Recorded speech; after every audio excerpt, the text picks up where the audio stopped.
Các thành ngữ tiếng Anh chất lừ tập 1. New one in, old one out. Có mới, nới cũ. Every man had his mistakes. Không ai là hoàn hảo cả.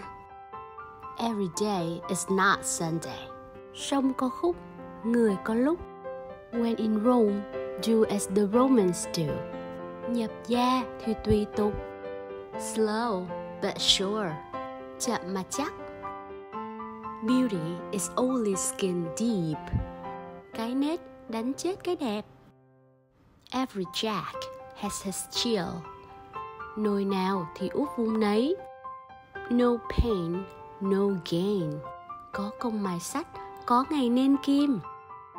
A friend in need is a friend indeed. Hoạn nạn mới biết bạn hiền. Easier said than done. Nói thì dễ, mà làm thì mới khó.